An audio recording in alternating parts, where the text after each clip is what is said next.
Pemirsa, kembali bersama kami dalam NTV Prime Dialog. Saya Dodi De Keizer. Politik selalu dinamis.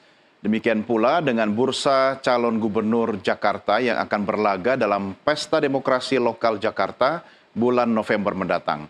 Anies Baswedan yang namanya paling berkibar belum punya tiket penuh untuk masuk Pilgub 2024. Proposal dari PKS yang menduetkan Anies dengan Sohibul Iman sepertinya belum laku di pasar politik. Dalam pada itu PDI Perjuangan yang semula melirik Anies mulai mengelus-ngelus kader sendiri. Salah satu nama yang ditimang-timang adalah Basuki Cahayapurnama alias Ahok. Dan nama Ahok memang sudah tidak asing lagi dalam belantara politik Jakarta. Ia pernah jadi wakil gubernur, kemudian gubernur, tetapi ketika maju dalam Pilgub Jakarta tahun 2017 lalu, Ahok harus mengakui keunggulan Anies. Mungkinkah PDI Perjuangan akan mengusung Ahok lagi? Seserius apa sih? Atau jangan-jangan ini hanya sekedar cek ombak? Baik pemirsa, langsung saja kita akan mendiskusikan hal ini. Kami sudah mengundang narasumber melalui sambungan Zoom. Yang pertama politisi PDI Perjuangan Guntur Romli, ada juga pakar politik Ikrar Nusa Bakti dan juga peneliti SMRC Saidiman Ahmad. Sudah bergabung bersama kita semuanya, Prof. Ikrar, Mas Guntur, Mas Saidiman, apa kabar semuanya? Selamat sore. Baik, Alhamdulillah. Ya, terima kasih sudah bergabung bersama kami. Sebelum kita mulai diskusi yang sepertinya akan panas ini, Bapak-Bapak sekalian, saya ajak Anda dan pemirsa, mari kita sama-sama menyimak tayangan yang berikut ini.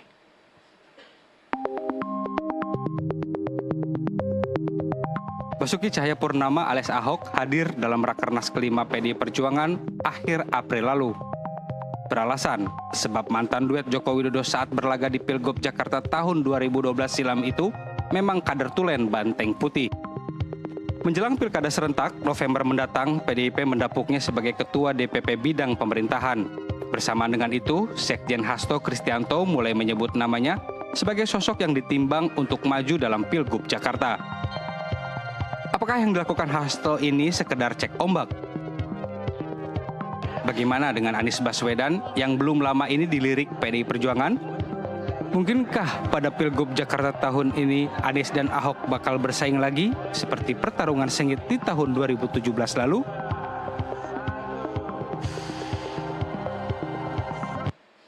Baik, langsung kita diskusikan. Saya ke Mas Guntur Romli dulu. Mas Guntur, nama Ahok ini buat cek ombak saja atau memang udah serius nih PDI Perjuangan? Ya, terima kasih Mas.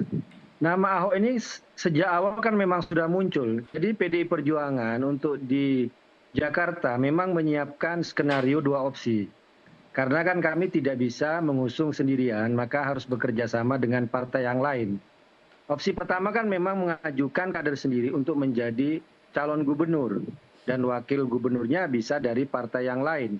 Nah, cagup yang sudah sejak awal dimunculkan kan nama termasuk Pak Basuki Cahayapurnama, Pak Ahok, ada Pak Andika, ada Ibu Risna, ada Pak Pramono Anung gitu. Nah kemudian yang opsi yang kedua, ya kita sebagai wagub, cagupnya ya boleh dari kader lain, dari kader partai lain, termasuk yang di situ adalah nama Mas Anies Baswedan. Nah untuk calon yang pendamping waktu itu yang diusulkan ada dua nama, ada Charles Honoris sama Mas Pras, Ketua DPRD DKI sekarang. Jadi sebenarnya dua opsi itu masih dikaji. Jadi tidak ada perubahan opsi karena opsi-opsi itu yang sampai saat ini masih akan dicari mana yang terbaik.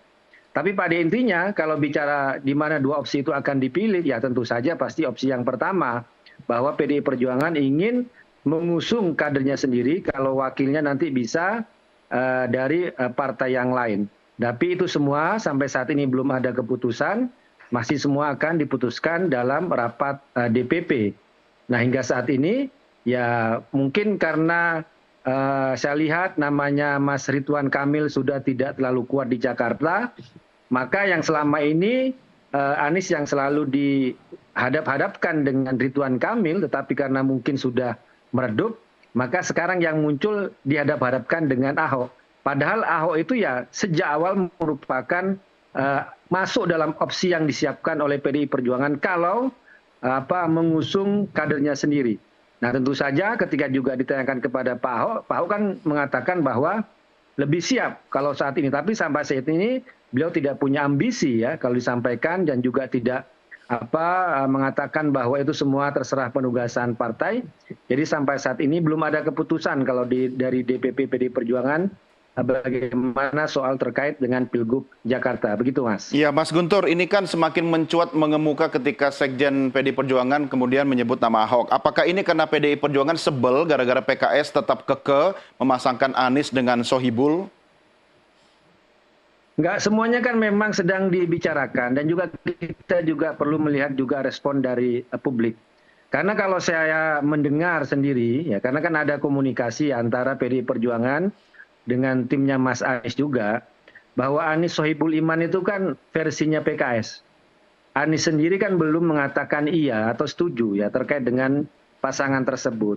Apalagi kan juga yang tertarik untuk mendukung kan juga PKB. Dan respon PKB kan juga sama. Bahwa kalau memang mau mengusung Anies kan hendaknya kan wakilnya itu kan diputuskan, dibicarakan bersama-sama. Jadi Anies Sohibul Iman pun itu bukan versi yang dimau oleh Anies sendiri. Itu kalau yang kami dengar dari timnya Mas Anies. Jadi itu semua opsi masih terbuka gitu. Iya, ini menarik di sini nih. Saya coba ke Prof. Ikrar dulu. Prof. Ikrar, ya, bagaimana Prof Anda melihatnya ini? Akankah kemudian nanti Anies akan berhadapan dengan Ahok lagi jilid 2? Ya, semuanya masih serba mungkin ya. Dan cek ombak dari PDIP tentang Ahok itu sendiri kan bukan main-main ya. Maksud saya baik Ahok secara pribadi, dan itu bukan maunya dia, tapi misalnya ya yang terakhir tuh yang saya tonton itu adalah bagaimana dia mengungkapkan apa yang pandangan dia tentang kesiapan untuk maju menjadi calon gubernur di acara Naswa Shihab misalnya gitu kan. Dan kemudian juga bagaimana juga misalnya tidak sedikit ya pandangan-pandangan dari warga DKI ya, baik yang muslim maupun yang non muslim mengenai Ahok kalau maju di pilkada DKJ yang akan datang ini. Jadi semuanya itu muncul. Tapi kalau saya lihat bahwa beliau kemudian masuk menjadi anggota DPP PDIP ya dari yang bagian pemerintahan, itu bukan mustahil ya Ahok mungkin tidak akan maju. Tapi kalau kemudian ternyata ada desakan publik bahwa Ahok itu harus maju, bukan mustahil dia akan maju. Cuma persoalannya dengan siapa kemudian PDIP bergabung ya. Saya dengar kalau memang kemudian Ahok maju atau Andika maju, bukan mustahil mungkin dia akan bergabung dengan PKB misalnya kan. Dan kita juga tahu sendiri ya di harian Kompas hari ini misalnya bagaimana pertemuan antara misalnya Presiden PKS dengan Kaisang ya di kantor PKS di Bilangan Jakarta Selatan tersebut ya. Itu ketika nama PSI diusung-usung, terus Kaisang malah menjawabnya sebaiknya yang jadi calon gubernur DKI itu bukan Anies Baswedan tapi Presiden PKS sendiri kan. Itu saya nggak tahu guyonan politik yang bagaimana itu ya. Tapi yang jelas ya, baik Anies maupun Ahok kalau kemudian mau maju tentunya itu membutuhkan koalisi dua partai. Kenapa demikian? Karena PKS kan juga baru punya kursi 18, PDIP baru punya kursi kalau nggak salah 15 ya di Jakarta. Jadi nggak bisa maju sendiri, dan karena itu harus koalisi. Tapi kalau memang ini akan maju dengan suasana baru, ini tentunya akan rame. Kenapa rame? Karena mudah-mudahan tidak ada lagi misalnya kampanye mengenai politik identitas dan sebagainya. Apalagi Ahok merasa bahwa sejak dia kuliah dalam tanda kutip ya di Makobrimob itu, dia udah banyak belajar mengenai bagaimana menahan diri, bagaimana membuat suatu pernyataan dan sebagainya. Jadi tampaknya cek ombak yang dilakukan entah PDIP atau entah siapa mengenai kans Ahok untuk maju Jakarta ini bukan sesuatu yang main-main, tapi serius. Cuma masalahnya kira-kira bagaimana apa itu gelombang politik ke depan ya sampai Ya. pendaftaran calon gubernur dan wakil gubernur pada Agustus yang akan datang ini begitu. Iya, karena 1-2 bulan ke depan apapun bisa terjadi ya Prof ya. Mas Saidiman, Betul. kalau Anda melihat sendiri ada apa sebenarnya dengan PDI Perjuangan dan serius apa sih kemudian menaikkan nama Basuki Cahayapurnama yang kebetulan dikasih tugas juga di DPP PDI Perjuangan, Mas Saidiman?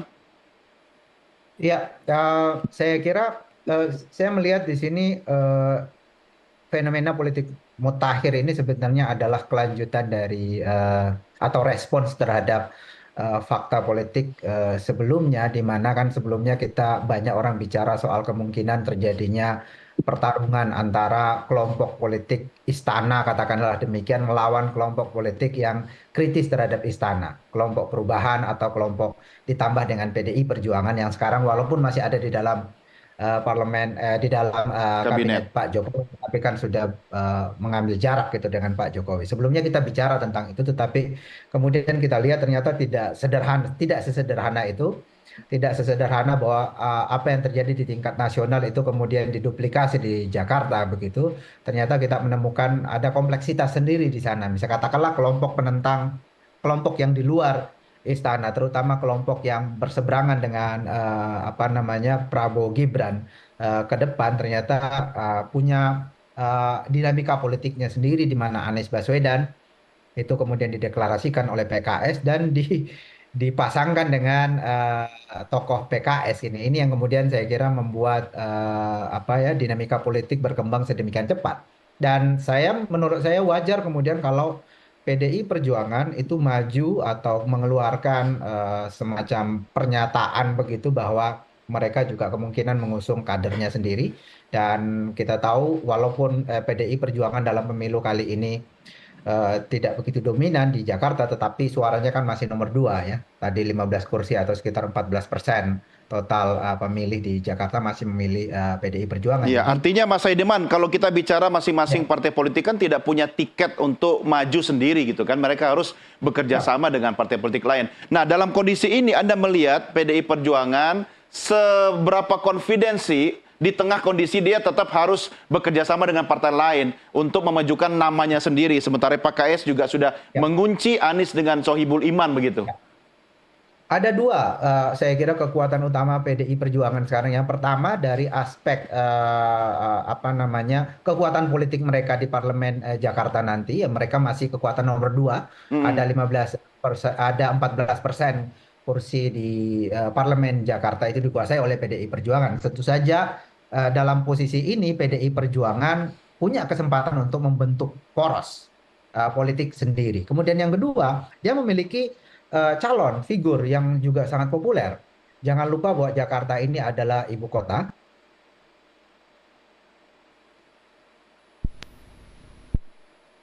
Saya kehilangan suaranya. Yang lebih baik, punya rasionalitas di dalam memilih. Tentu saja publik yang rasional itu akan memilih calon yang kira-kira dianggap bisa memberikan pelayanan publik yang baik. Dan kita tahu bahwa Ahok ini sebelumnya itu adalah tokoh atau gubernur yang memiliki tingkat approval rating yang sangat tinggi, hampir sama dengan Anies Baswedan, sama-sama begitu. Jadi selain punya kekuatan partai politik, PDI Perjuangan juga punya tokoh. Karena itu sangat wajar kalau kemudian elit PDI Perjuangan ingin membentuk satu poros sendiri dalam pertarungan pilkada daerah khusus Jakarta nanti. Saya belum pernah mendapatkan hasil survei terkini. Apakah Mas Saidiman SMRC juga sudah melakukan riset terkait dengan saat ini nih kalau bicara nama Basuki Cahayapurnama, bagaimana elektabilitasnya, popularitasnya, termasuk juga resistensi terhadap Ahok itu sendiri? Ya, saya kira dalam survei-survei yang ada, itu kita melihat bahwa Ahok masih sangat populer. Dan tapi persoalannya ini sama dengan Anies. Anies juga sangat populer, tapi persoalan bagi Ahok juga Anies sama-sama populer, tapi punya kelompok masyarakat yang resisten. Itu yang kemudian membuka kemungkinan sebelumnya bagi tokoh alternatif yang kira-kira resistensinya tidak sebesar pada Ahok atau tidak sebesar pada Anies Baswedan. Jadi kedua tokoh ini sangat populer, punya pendukung yang sangat fanatik, tetapi yang resisten terhadap mereka juga cukup besar gitu. Karena itu cukup berbahaya buat keduanya. kalau muncul figur alternatif yang tidak memiliki resistensi sebesar mereka. Ya, oke. Artinya sama-sama populer, sama-sama punya elektabilitas dan peluang yang tinggi, tapi resistensi juga tinggi ya, karena masing-masing punya pendukung yang fanatik. Nah, Mas Guntur, di internal PDI Perjuangan sendiri, nama Ahok ini apakah memang satu-satunya nama yang memuncaki ya posisi teratas sebagai calon, di samping nama-nama yang Anda sebutkan tadi? Iya, hingga saat ini kami tidak membuat ranking, Mas ya. Tapi memang menarik apa yang disampaikan Mas Saidiman itu soal alternatif tokoh itu. Kami di PDI Perjuangan juga sudah menyebut ya nama selain Pak Ahok sejak awal, misalnya Pak Andika, Ibu Risma, kemudian Mas Pramono Anung. Saya kira ini kan tujuannya juga penawaran terhadap publik. Ya. Namun lagi-lagi kalau kita bicara hasil survei kan ternyata Pak Ahok ini yang paling tinggi kalau di kader PDI Perjuangan ya. Tapi kan kalau surveinya kalau dibandingkan misalnya dengan Mas Anies, dengan Mas RK ini kan masih nomor 2 Pak Ahok ini sendiri. Nah karena itu ketika kami menyadari bahwa untuk Pilkada DKI, tapi saya kira baik sosok Ahok dan Pak Anies sendiri kan punya record ya, punya rekam jejak dalam pemerintahan di Jakarta. Saya kira warga DKI juga bisa menilai mana yang terbaik. Tapi ya tentu saja kalau itu ditujukan, kalau ditanyakan kepada kami di PDI Perjuangan tentunya lebih senang kepada mengajukan Pak Basuki Cahayapurnama, Pak Ahok dibanding Pak Anies ya, karena Pak Anies bukan kader dari PDI Perjuangan. Tapi itu semua kan menunggu keputusan. Karena kami juga menyadari bagaimana kita di Jakarta ini benar-benar mau fokus benar-benar memperbaiki Jakarta, bukan lagi bermain di politik identitas. Dan sampai saat ini ketika muncul kembali nama Pak Ahok, saya melihat di medsos, kemudian di lapangan, juga tidak terlalu kuat seperti 2017, persoalan politik identitas itu. Iya. Saya kira juga warga DKI juga sudah mulai belajar ya. Makanya ketika muncul kemarin usulan dari DPD, PDI Perjuangan Jakarta, misalnya ketika mereka ingin mengusung Pak Anies, kemudian dipasangkan dengan Charles Honoris, ini kan menarik sebenarnya. Ini kan pasangan yang bisa ditawarkan sebagai rekonsiliasi dalam tanda kutip ya. Iya, untuk iya. benar-benar memperbaiki Jakarta. Artinya Atau ada misalnya opsi mau lain ya, Mas Guntur ya, selain misalnya memajukan nama Ahok untuk calon gubernur, Anda katakan kalau misalnya masuk sebagai cawagup dengan Anies cagupnya, sisa suara itu tugas PDIP untuk mencarinya, bisa memajukan nama apakah Charles atau mungkin Andika begitu? Mencari, dan juga menurut saya perwakilan sosiologis yang ada di Jakarta juga kita harus perhatikan. Iya. Makanya tadi misalnya pasangan Anies dengan Charles Honoris ini kan menarik. Iya. Atau Ahok dengan Mardhani Sera dari PKS, atau Ahok dengan Ida Fauzia dari PKB yang juga punya latar belakang Islam, kelompok Islam yang kuat, itu kan menarik. Iya. Tujuannya kan ya agar kita tidak lagi bersih tegang dengan persoalan-persoalan politik identitas. Tapi itu mari kita selesaikan dalam masalah keterwakilan politik, karena tujuannya untuk benar-benar memperbaiki Jakarta, untuk bagaimana terus memajukan Jakarta. Jangan lagi jatuh pada kubangan yang sama pada politik 2017 yang semuanya bicara soal politik identitas. Nah ini yang tidak kita inginkan. Nah pertimbangan-pertimbangan ini yang menurut saya juga sedang menjadi kajian dari DPP PDI Perjuangan, sehingga waktunya nanti akan memutuskan siapa yang akan dimajukan. Tapi kami kalau kader ya siap saja. Siapapun yang akan dipilih, kami siap memenangkan siapa pasangan yang akan mendapatkan penugasan dari partai tersebut. Siap menang sebagai gubernur atau calon wakil gubernur juga sama aja begitu ya? Sama aja. Kalau kami bagi kader itu tegak lurus lah. Apa DPP mau putuskan, mau punya cagup sendiri, alhamdulillah. Mau cuma cawagup, ya alhamdulillah. Ayo kita sama-sama menangkan dan kita perbaiki Jakarta. Itu kan yang ke depan. Oke, Prof. Ikrar, ini kita masih ingat sekali ya kisah Al-Maida yang tentunya kita sama-sama tidak akan terulang lagi skenario atau gaya-gaya kampanye politik identitas ya, yang kemudian membuat luka itu sangat dalam. Hingga hari ini kita masih ingat. Kalau misalnya nama Anies kemudian dipasangkan dengan Charles Honoris, apakah itu semata-mata hanya untuk mengaburkan luka lama dan rekonsiliasi, tetapi sebenarnya kekuatan politiknya bukan di situ? Atau misalnya ada opsi lain menurut Anda, Prof. Ikrar? Ya, memang dari PDIP banyak opsi ya, selain yang sudah beredar ya, termasuk juga yang diajukan Puan misalnya beberapa nama-nama ya, termasuk misalnya Mendikbud Ristek ya, Nabil Makarim untuk kemudian dimajukan sebagai calon gubernur DKI, walaupun itu sangat absurd menurut saya, harus berterus terang ya. Kenapa demikian? Karena kita tahu nama Mendikbudristek itu tidak populer atau sangat tidak populer saat ini ya, gara-gara UKT tersebut ya. Dan Anda juga tahu ya, mantan Mendikbud Ristek yang lalu ya, itu Pak Muhammad Nuh ya, baru saja ngomong di DPR ya, betapa beliau kecewanya bahwa anggaran pendidikan yang 20% itu ternyata 52%-nya itu dipakai untuk dana desa. Dan Anda tahu sendiri ya, dana desa itu sebagian untuk apa? Udah pasti terkait dengan pemilu 2024 yang lain ya, yang lalu maksud saya. Dan kalau itu juga akan terjadi lagi pada Pilkada 2024 ini, Anda bisa bayangkan ya, betapa pemerintahan sekarang itu tidak memberi perhatian penuh terhadap pendidikan anak-anak Indonesia ke depan ya, dibandingkan hanya untuk misalnya mendapatkan dukungan dari desa ke desa, dari kota ke kota untuk memenangkan calon gubernur, wali kota dan sebagainya ya, bupati dan sebagainya. Nah ini yang buat saya juga itu bisa menjadi suatu nilai rendah ya. Namanya juga cek ombak ya Prof ya. Mengatakan ya jangan iniin saya lah.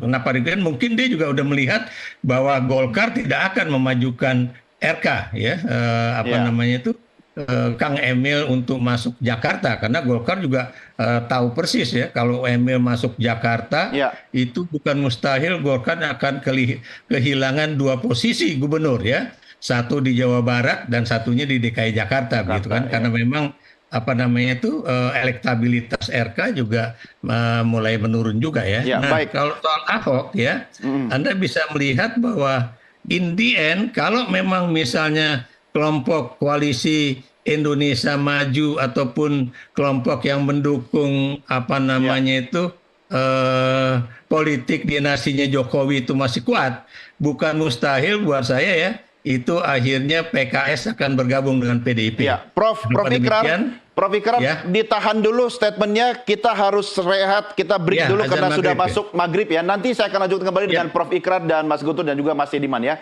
Baik pemirsa, kami segera kembali sesaat lagi. Kita segera ikuti kumandang azan maghrib untuk Jakarta dan sekitarnya.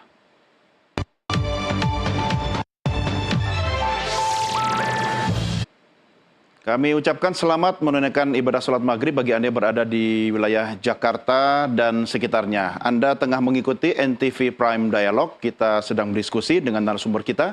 Ada politisi PD Perjuangan Guntur Romli, kemudian pengamat politik Profesor Ikrar Nusa Bakti, dan juga peneliti SMRC Saidiman Ahmad. Saya kembali ke Prof Ikrar. Prof Ikrar, kalau bicara tentang isu atau mungkin luka lama ini terkait dengan nama Ahok dan juga Anies, seyakin apa Anda, Prof, bahwa politik identitas tidak akan dijadikan isu utama dalam kampanye pemilihan gubernur Jakarta nanti?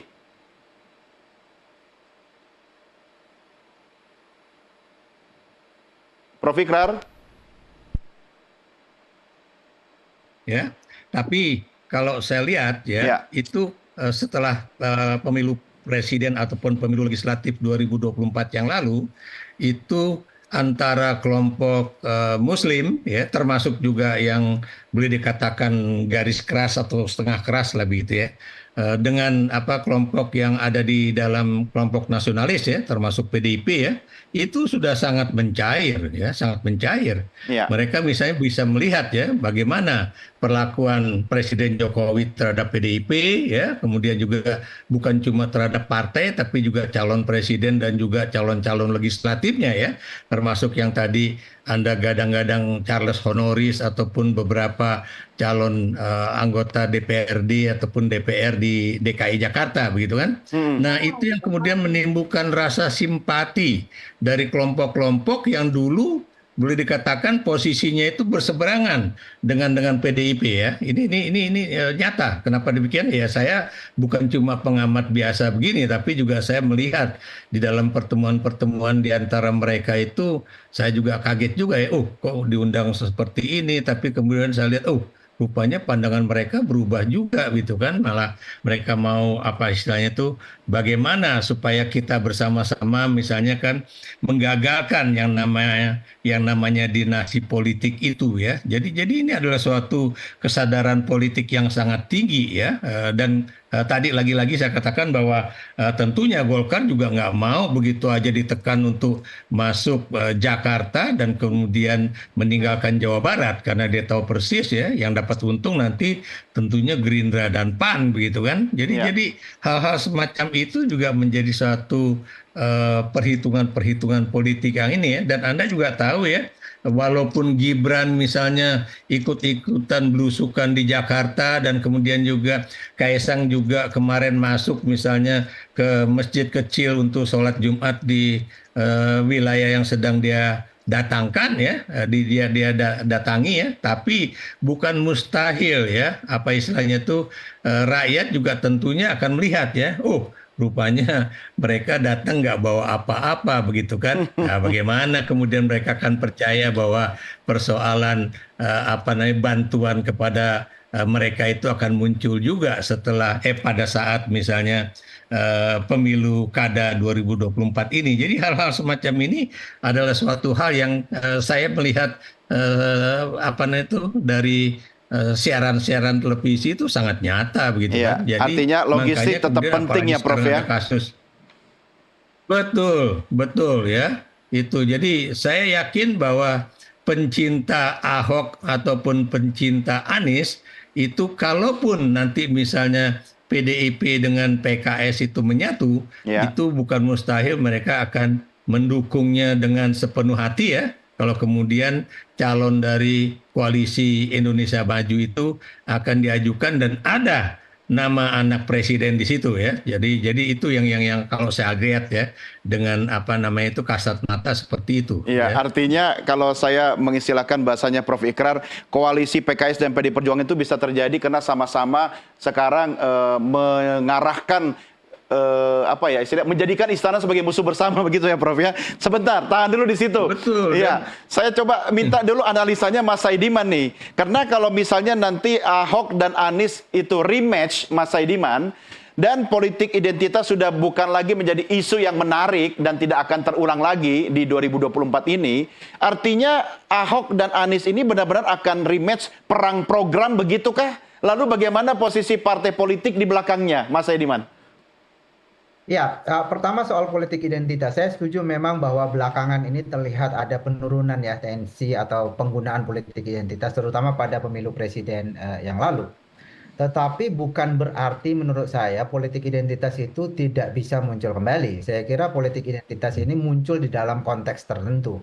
Nah, di dalam Di mana survei-survei munculnya kita, itu? memang ya di dalam survei yang biasa kami lakukan, studi yang biasa kami lakukan, itu kami memang menemukan bahwa pada dasarnya argumen utama atau preferensi politik pemilih itu dasarnya pada hal-hal yang rasional sebetulnya, pada kinerja, pada rekam jejak, pada platform kebijakan. Itu misalnya ditulis oleh Profesor Saiful Mujani, William Liddell, dan Tom Pipinski ya dalam salah satu papernya bahwa sebetulnya platform dan rekam jejak itu yang paling penting.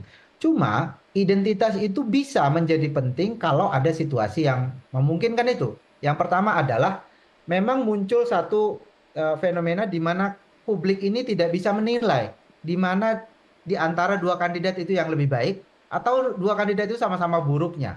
Di sana mungkin politik identitas itu dimunculkan.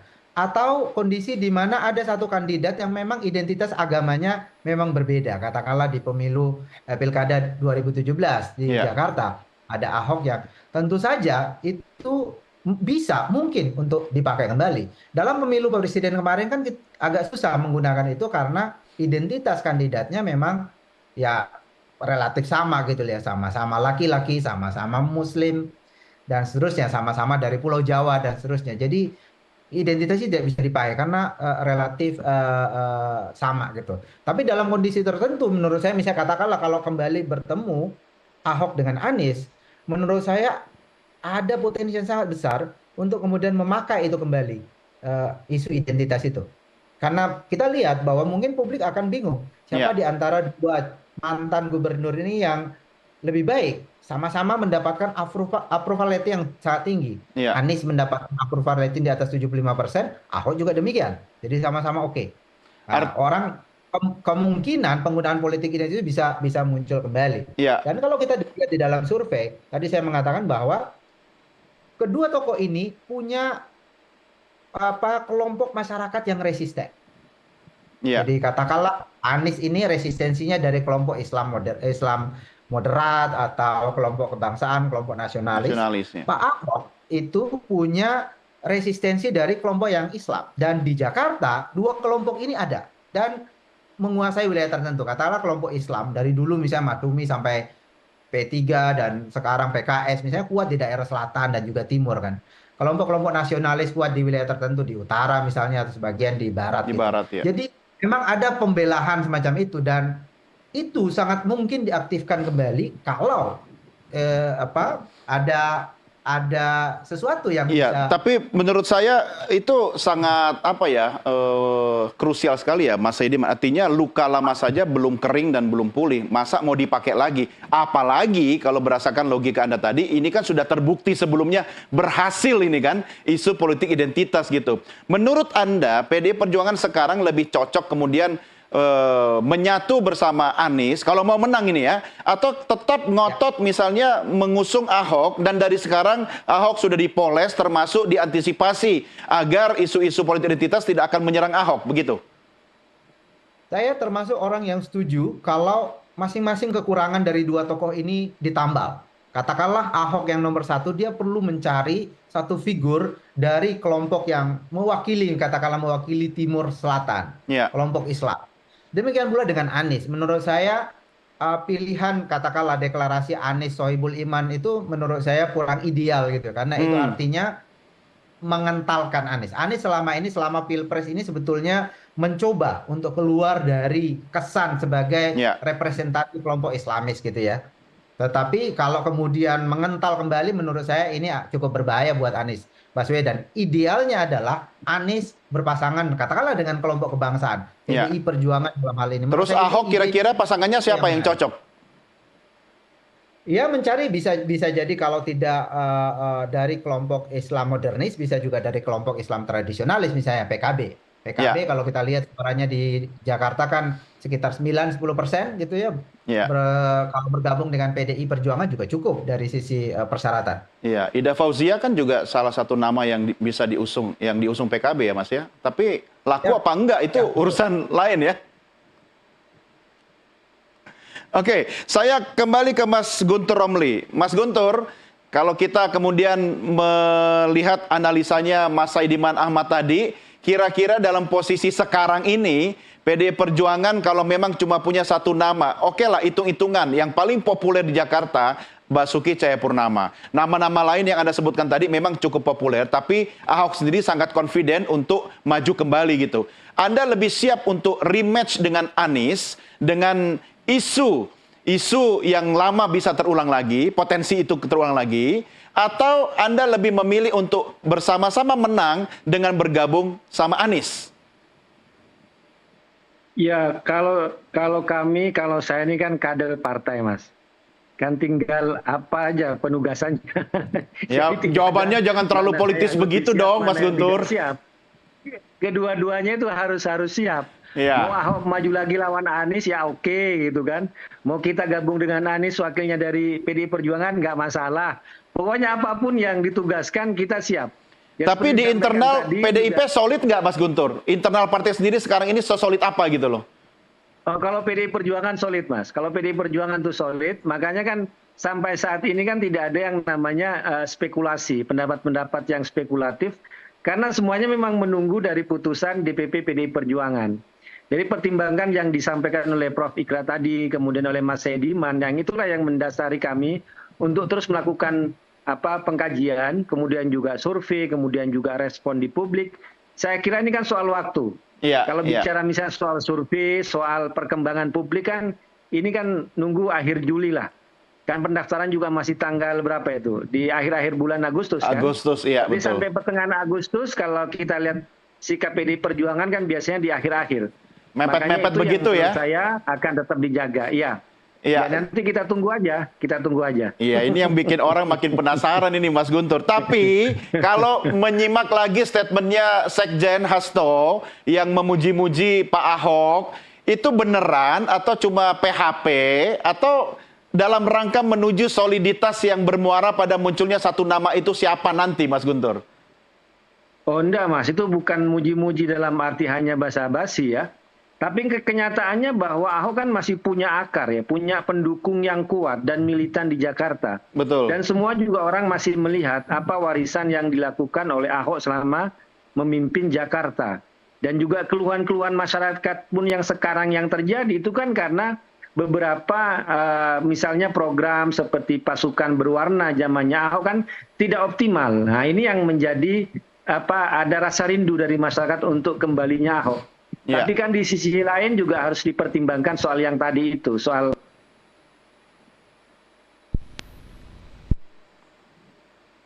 identitas ini kan juga sangat berbahaya. Nah, kami kan tidak mau masyarakat itu kembali terpolarisasi dengan isu-isu tersebut, sementara hal-hal utama yang menjadi program Jakarta ini kan harus benar-benar diselesaikan, mau diperbaiki. Nah, kita masih ada waktu untuk terus melakukan dialog, mengajukan siapa yang terbaik ya, siapapun yang diputuskan oleh DPP PDI Perjuangan ya kami kalau kader selalu siap untuk memenangkan. Iya, kalau tadi Mas Guntur mengatakan Sekjen kemudian memuji-muji prestasi Ahok, infrastruktur yang dibangun oleh Pak Basuki, paling tidak juga terima kasih kepada PJ Gubernur karena atas perintah Pak Jokowi kan merawat warisan Pak Ahok dong. Berarti komunikasi dengan istana juga sudah mulai bisa dibangun ya kan? Mas, Anda bisa melihat PJ sekarang tuh kan approval ratingnya malah buruk. Banyak sungai yang nggak dikeruk ya. Karena ya kalau didengar dari Pak Ahok ternyata beliau juga banyak penugasan yang lain. Ternyata di samping beliau itu masih sebagai PJ Gubernur Jakarta kan beliau masih juga rumah tangga atau protokoler di istana. Kemudian juga banyak di IKN. Jadi PJ Gubernur DKI Jakarta itu tidak fokus untuk membereskan masalah-masalah di Jakarta. Jadi tidak bisa dianggap sebagai perwakilan atau kinerja dari Pak Ahok. Pak Ahok pun juga melihat seperti itu, gitulah. Oke, ya kalau begitu mungkin sekarang sudah mulai dibangun komunikasi dengan Pak Jokowi. Siapa tahu kan kita bicara Pilpres kemarin udah selesai. Di Pilkada Jakarta mungkin petanya bisa berbeda dong ya. Oh, kalau kami sih kalau Pak Jokowi itu sudah non faktor Mas, apalagi di Pilkada. Pak Jokowi ini kan akan mengakhiri masa jabatannya 20 Oktober kemudian Pilkada itu kan 25 November. Jadi itu non faktor. Jadi negeri ini tidak tergantung kepada orang yang bernamanya Joko Widodo. Kita harus mengambil alih estafet ya, harus melakukan terus program-program yang bisa memajukan negeri ini. Kalau kita berada di dalam, kita terlibat dalam pemerintahan itu, kalau kita di luar harus bisa menjadi semacam kritik oposisi yang cerdas. Ya, tapi intinya bahwa Jokowi non faktor dalam pilkada untuk 2024 ini. Jadi tidak harus terlalu membuang waktu untuk melakukan dialog ataupun juga berbahasa basi atau apapun namanya. Karena kami PDI Perjuangan percaya diri kader-kader yang terbaik akan tampil dalam pilkada di 2024 ini. Oke, siap. Saya akan ke Prof. Ikrar, tapi nanti setelah rehat ya Prof. Kita jeda sejenak pemirsa, kami segera kembali sesaat lagi, tetap bersama kami.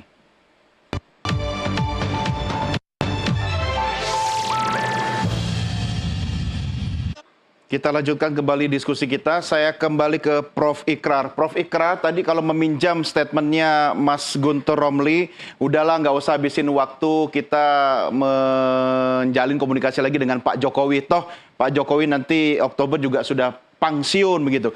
Tapi bagaimana dengan PSI di Jakarta dan juga Kaesang? Nah, analisa Anda gimana, Prof? Ya, saya melihat ya bahwa memang Kaesang itu anaknya presiden ya, dan kemudian sudah mendapatkan lampu hijau dari MK ya untuk kemudian bisa maju menjadi calon pejabat di daerah ya, apakah itu tingkat 1 ataupun tingkat 2 ya. Tapi kalau kita lihat ya, saya sependapat dengan Bung Guntur Romli ya, bahwa biar bagaimanapun yang namanya kekuasaan itu tentunya ada masa habisnya ya, atau masa senjakalanya ya. Kalau misalnya kita lihat ya, itu kan sekarang udah benar-benar senjakala kekuasaan Jokowi ya.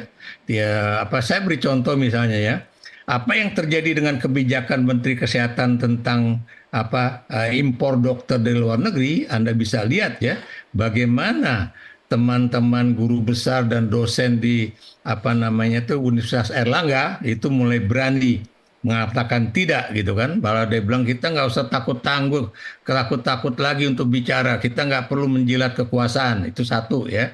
Saya beri contoh itu satu. Yang kemudian Anda lihat juga ya Pak Muhammad Nuh tadi ya. Saya bilang dia mengungkapkan isi hatinya ya, betapa dia kaget sekali bahwa anggaran yang begitu besar untuk pendidikan ternyata 52%-nya itu untuk dana desa gitu kan. Padahal dana desa udah ada pagu anggarannya sendiri ya.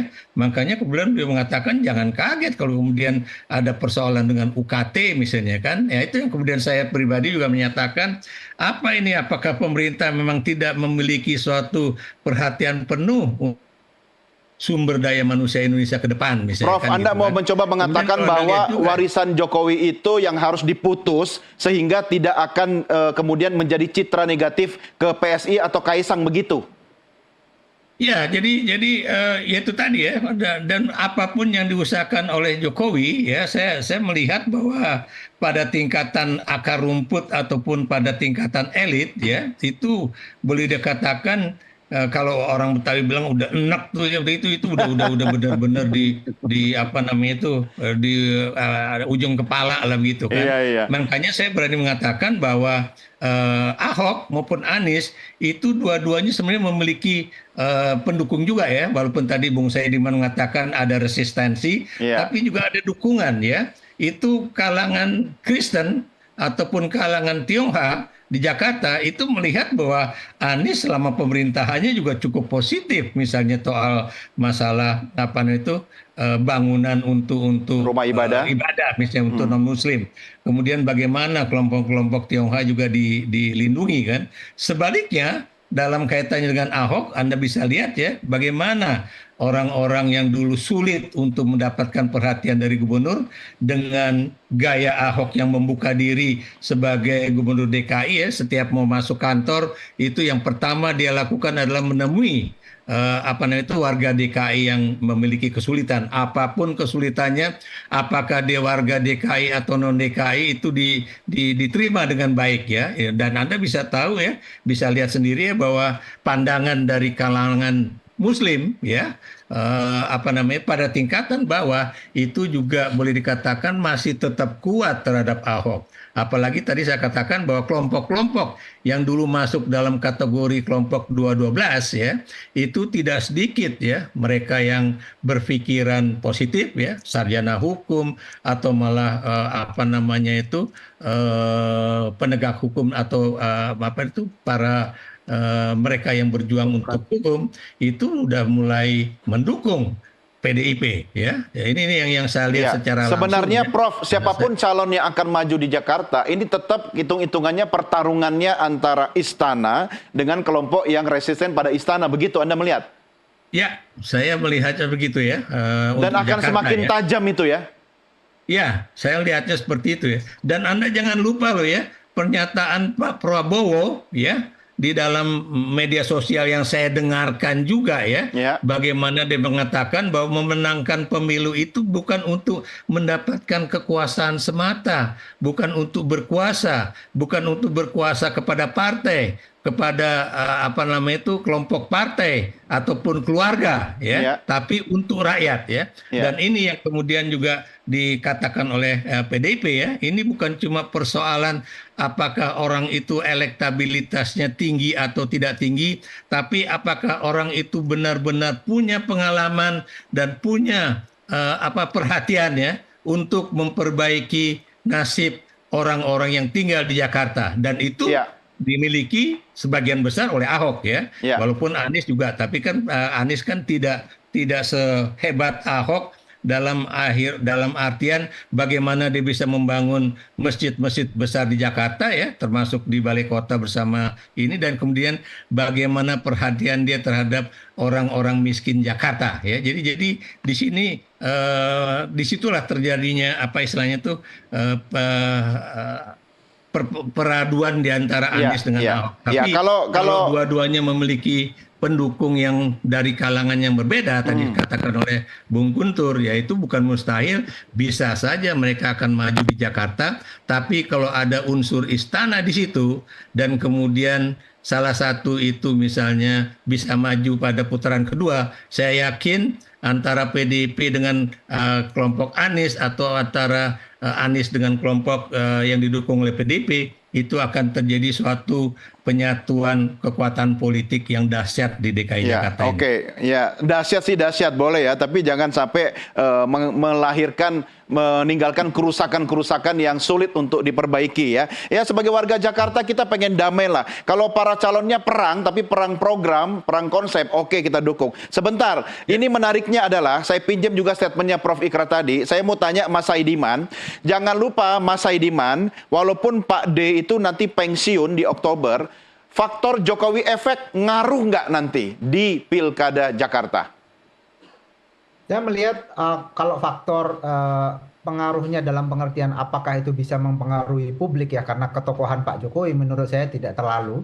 Karena kita berkaca misalnya dari pemilihan presiden 2 kali, waktu Pak Jokowi ikut, Jakarta itu selalu menjadi wilayah yang sulit bagi Pak Jokowi untuk ini bukan basisnya kira-kira. Walaupun beliau pernah jadi gubernur di Jakarta. Bahkan misalnya kalau kita lihat juga Pak Prabowo kemarin walaupun menang di Jakarta, tetapi kan menangnya sangat tipis.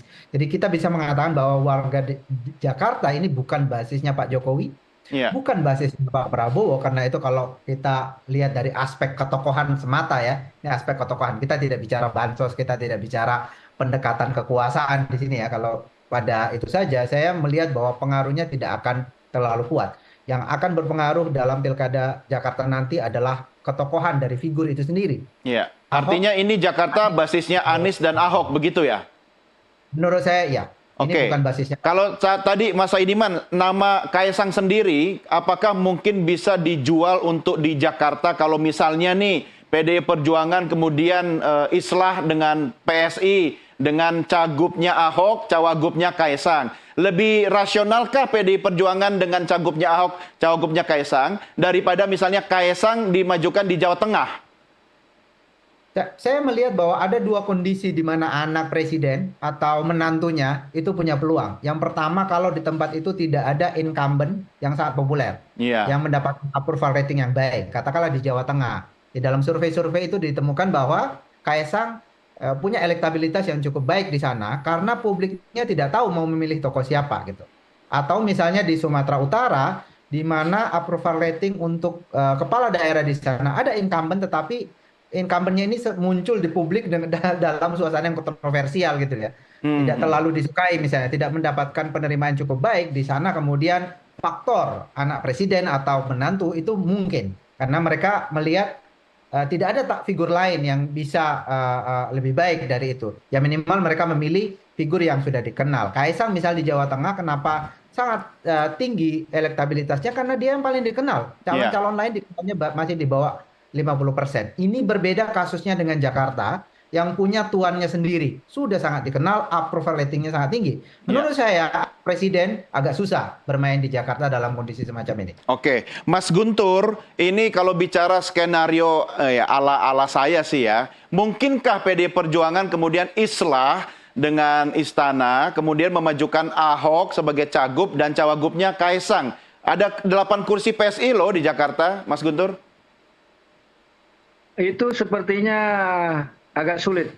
Karena kan kita harus bicara soal rekam jejak, Mas. Kalau kita sudahlah, lupakanlah yang kemarin. Calon wakil gubernur itu kan kalau dari PSI ya bukan Kaisang, tapi anggota DPRD PSI yang lain lah yang punya pengalaman dalam pemerintahan. Siapa? Tina Tun. Kenapa Kaisang PDIP, gitu kan? ya? Kaisang ini kan Grace baru Natali. 2 hari sudah jadi ketua umum. Jadi ini kan tidak mencerminkan kalau kita mau bicara soal meritokrasi ya, bagaimana sebuah reward itu, penghargaan harus diberikan kepada mereka yang mampu dan punya kapabilitas. Ya kalau misalnya PDI dengan PSI tidak mustahil.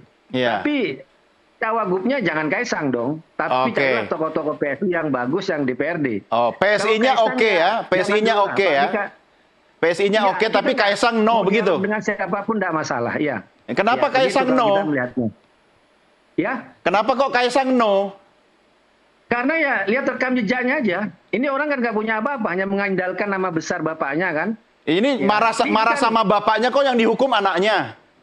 Bukan, dia juga hanya mengandalkan nama bapaknya. Dia tidak punya rekam jejak untuk muncul sebagai calon pemimpin di Jakarta. Kecuali Oke. punya rekam jejak. Makanya saya bilang kalau PSI memang mau mengusulkan nama lain, bukan Kaisang, tapi anggota DPRD yang sudah punya pengalaman dalam pemerintahan. Kan Oh, banyak oke. kader-kader PSI yang bagus di Jakarta dan punya pengalaman, gitu kan.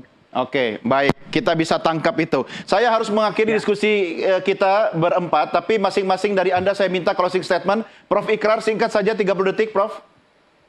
Ya, saya sependapat dengan Bung Guntur ya dan juga Bung Saidiman ya bahwa Jakarta itu bukan playing fieldnya dari Jokowi ya. Ya. Itu tuh yang harus kita ingat ya. Dan kemudian pasti warga Jakarta juga tahu ya bagaimana Jokowi juga dalam tanda kutip ya tidak menjalankan janji-janji politik dia. Misalnya waktu mau masuk Jakarta dengan misalnya mobil SMK dia yang katanya udah banyak yang mesen sampai 6.000 unit, tapi Anda bisa lihat ya apakah itu terjadi atau tidak ya. Atau bagaimana warga Jakarta juga melihat ya ketika Jokowi baru masuk Jakarta dia nongkrong di tempat di mana terjadi pembobolan banjir ya, dia nongkrong di situ ya, tapi itu juga akhirnya ketahuan juga ya bahwa itu adalah part dari politik istilahnya ya, Lipstick politik. pencitraan. Ya. Jadi politik pencitraan di Jakarta buat saya finish ya buat Jokowi karena Oke. biar bagaimanapun warga Jakarta itu sudah melihat ya bagaimana hal itu terjadi, terus kemudian apakah bisa Jokowi bisa diandalkan atau tidak ya. Dan Ya. Anda jangan lupa ya Jokowi itu langsung mendukung PSI dan kemudian Kaisang juga dimajukan menjadi ketua umum PSI, Ya. tapi Anda lihat dia tidak berhasil menjadikan PSI masuk ke parlemen pusat. Itu aja Baik. menyatakan itu menunjukkan Kaisang tidak memiliki sesuatu kapabilitas politik yang handal, Ya. apalagi mengatur Jakarta begitu. Baik, Prof. Saya tadi ingat waktu Prof bilang Jokowi udah finish. Prof Ikrar ngomong finishnya pakai perasaan banget ya, dalam banget ya. Oke. Sebelum ke Mas Guntur, saya ke Mas Saidiman dulu. Mas Saidiman, berapa persen peluangnya ini antara Ahok dan Anies akan rematch di Pilkada Jakarta? Saya tidak tahu ya, tapi itu ada potensi itu terjadi kalau pembicaraan di antara elit PDI Perjuangan terutama dengan PKS itu tidak mencapai kesepakatan. Itu artinya mereka punya peluang. Ya. Apalagi kalau kita melihat bahwa ya pembicaraan politik ini akhirnya adalah soal diskusi politik. Tapi intinya PKS sebagai pemenang pemilu di Jakarta itu sangat mungkin membentuk poros sendiri. PDIP juga demikian Ya. sebagai pemenang kedua dan punya tokoh yang cukup populer. Jadi potensi untuk ketemunya dua tokoh ini, ketemunya dua poros ini saya kira penting. Ya, poros lain adalah poros istana tentu saja. Tetapi menurut saya poros istana ini mungkin punya kekuasaan, tetapi dari sisi popularitas mereka harus mencari tokoh yang juga selevel dengan Ahok atau Anies untuk kemudian melawan dua tokoh paling populer itu. Oke, apa jawabannya Mas Guntur, Ahok atau Anies? Dan sekaligus closing statement. Syaratnya tidak boleh closing statement pakai nyebut finish, pakai nyebut nama Jokowi, dan tidak pakai emosi. Silakan. Ya, ya Mas. Jadi sampai saat ini PDI Perjuangan khususnya di Jakarta masih membuka ya segala masukan, usulan, khususnya dari warga DKI Jakarta terkait calon-calon yang terbaik yang mau kami ajukan ya. Misalnya kalau Pak Ahok ya gimana masukannya, kalau misalnya gabung dengan Pak Anies, ataupun lawan lagi Pak Anies, Ahok dengan Anies. Nah setelah ini kan pasti banyak masukan-masukan dan segala pertimbangan-pertimbangan. Dan itu yang sekarang juga masih terus menjadi kajian di para elit ya di DPP PDI Perjuangan. Tapi siapapun yang diputuskan, kami mohon ya percaya bahwa itulah kader yang memang sudah terbaik, putusan terbaik dan untuk warga DKI. Dan yang benar-benar harapan kami itu jangan sampai kita mengulangi lagi Pilkada 2017 di mana ada politik ayat dan mayat, ada politik identitas sehingga kita terpolarisasi dan kita jauh dari keseriusan, kefokusan untuk menyelesaikan masalah-masalah di Jakarta, banjir, macet, polusi dan sebagainya masih menjadi masalah utama yang ada di Jakarta. Nah, ini yang kita harap ke depan yang terbaik lah untuk Jakarta. Siapa calonnya? Tunggu waktunya. Gitu. Ya, kalau menurut belum finish. Kalau masih koma. Tapi kalau menurut Mas Guntur yang baik itu Anies atau Ahok? Kalau kita menunggu putusan aja, Mas. Kita menunggu aja. Mau Ahok, ayo. Mau Anies, ayo. Mau lawan lagi, ayo. Ini mah dari tadi berlindung di bawah ketum aja nih. Tanggal berapa dong putusannya? Enggak, memang seperti itu. Kita kader ikut aja. Siap saja. Tanggal berapa hasil keputusannya, Mas? Menurut saya itu malah di akhir-akhir malah itu. Mungkin pertengahan Agustus, hampir pendaftaran mungkin itu baru diputuskan itu. Mepet-mepet begitu ya? Itu. Oke lah. Iya, mepet-mepet malah itu. Ya, nanti menjelang itu kita mepet lagi ke Mas Guntur ya, tapi nggak pakai kata finish ya. Baik, Mas Guntur terima kasih, Prof. Ikra terima kasih, Mas Saidiman terima kasih. Sampai jumpa lagi. Selamat malam.